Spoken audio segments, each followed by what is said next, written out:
प्रणाम प्रभु। जब से आपके वीडियो देखना शुरू किया है भक्ति करने का बहुत ही मन होता है, पर घर में मैं अकेला ही कमाई करता हूँ और कुछ स्पिरिचुअल लोगों के वीडियो देखता हूँ और वो बोलते हैं कि पैसा आपको खुशी नहीं देगा, तो क्या पैसा कमाना छोड़ दूँ? पैसा आपको खुशी नहीं देता, बात तो सही है, पर खुशी तो पानी भी नहीं देता। पीना छोड़ दोगे क्या? नहीं छोड़ सकते ना।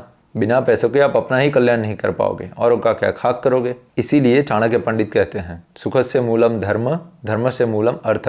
मनुष्य को सुख धर्म से ही मिलता है, परंतु धर्म का काम करने के लिए भी अर्थ बहुत ही आवश्यक है। और इस बात को लेकर पहले लोग क्लियर थे, परंतु आजकल ये कन्फ्यूजन हो गया है। वो क्यों हो रहा है? क्योंकि आज के समय में किसी को जीवन का रियल नॉलेज बताया नहीं जाता है। सांस्कृतिक जो ज्ञान होता है ना, वो सिखाया नहीं जाता है। तो होता यूँ है कि जब किसी को सांस्कृतिक ज्ञान नहीं सिखाया जाता तो उसके जीवन में भक्ति, धर्म, पैसे, भोग, इन सब का जो स्थान होता है ना, वो क्लियर नहीं होता है। हमें लगता है कि हम या तो भक्ति चुन सकते हैं, या तो फिर पैसा चुन सकते हैं, धन चुन सकते हैं, या फिर दौलत चुन सकते हैं, परंतु ऐसा नहीं है। ये कोई एक दूसरे के दुश्मन नहीं है। इनफैक्ट धर्म को बनाए रखने के लिए पैसा अत्यंत ही आवश्यक है, और वैसे ही पैसे को बनाए रखने के लिए धर्म बहुत ही आवश्यक है। यदि आपको लक्ष्मी चाहिए पर लक्ष्मीपति की सेवा नहीं करनी है, तो फिर लक्ष्मी आपका जीवन बर्बाद ही कर देगी। जैसे ही जीवन में थोड़ा सा अच्छा पैसा आया नहीं कि हम गलत आदतों में, पार्टियों में, लड़कियों में, इन सब नॉनसेंस चीजों में हम पैसा बिगाड़ देंगे। और यदि हमको घमंड है कि मैं तो नास्तिक हूं परंतु मेरी कोई बुरी आदतें नहीं है, तो कुछ ना कुछ करके हेल्थ इश्यूज को लेकर हॉस्पिटल में पैसे चले जाएंगे, या फिर कोई गवर्नमेंट आपका कुछ सीज कर लेगा,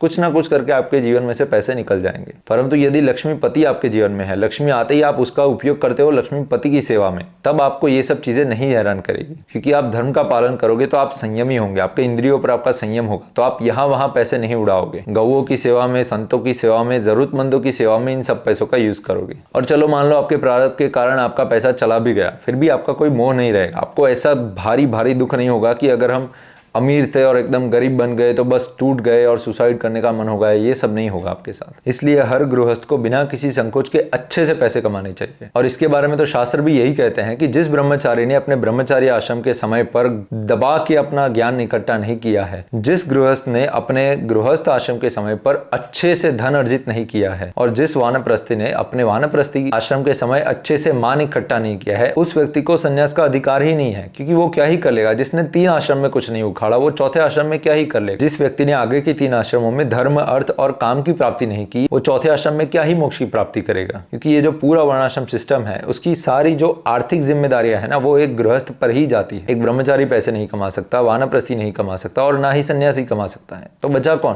पूरी इकोनॉमी चलाएगा कौन? इसलिए हर गृहस्थ को भर भर के पैसे कमाने चाहिए और भर भर के दान देना चाहिए। मंदिरों में, मठों में, गौशालाओं में, आश्रमों में, और जहां कहीं पर भी धर्म का प्रचार प्रसार हो रहा है, वहां पर हर जगह पर गृहस्थ को दान देना ही चाहिए। और रही बात भक्ति की, तो ऐसा नहीं है कि छोड़ो घर बार चलो हरिद्वार, इसी से भक्ति होती है। भक्ति का सबसे सरल अर्थ ये होता है कि आप जिस भी वर्ण में हो, जिस भी आश्रम में हो, जिस भी पोजीशन पे हो, आपको भगवान ने जितना धन दिया है, जितना भी दौलत दी है, जितनी पत्नी दी है, बच्चे दे हैं, जो भी दिया है आपको, उन सब का उपयोग हमें धर्म और भगवान की सेवा में लगाना है। इसीलिए आचार्यगण कहते हैं कि एक धर्मयुक्त गृहस्थ वो एक ब्रह्मचारी से कहीं ज्यादा गुना वो धर्म की सेवा कर सकता है। क्योंकि अब वो अकेला नहीं है, अब वो, उसकी पत्नियां, उसके बच्चे, उसका परिवार, उसका धन, उसका संपत्ति, सब कुछ उसने भगवान की सेवा में लगाया है। तो अब जब आप धन कमाने जाते हो, नौकरी करते हो, बिजनेस करते हो, तब ये मत सोचो कि आप ये सब कर रहे हो अपने आप के लिए या फिर अपने जलसे के लिए कर रहे हो। ये सोचो कि आप धर्म की सेवा के लिए कर रहे हो, आप भगवान की सेवा के लिए कर रहे हो। फिर आप जो भी कमाते हो उससे अपने परिवार का और अपने समाज का अच्छे से पालन पोषण करो, और फिर जो भी पैसा बचे उसको धर्म की सेवा में लगा दो। एक गृहस्थ का यही कर्तव्य है, और ऐसे ही वो भक्ति कर सकता है। तो कंक्लूजन ये है कि दबा के पैसे कमाओ,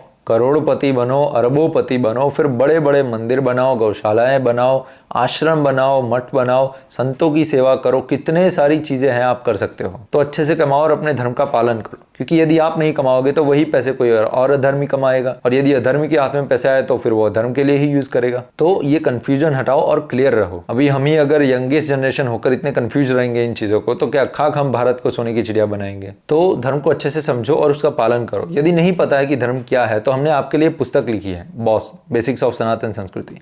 ये एक पुस्तक पढ़ो, आपको धर्म के बारे में 99% चीजें पता चल जाएगी। इसको आप चाहो तो हिंदी में पढ़ सकते हो या फिर इंग्लिश में पढ़ सकते हो। दोनों की लिंक हम कमेंट बॉक्स में डाल देंगे। तो मिलते हैं अगली बार एक नया वीडियो लेकर।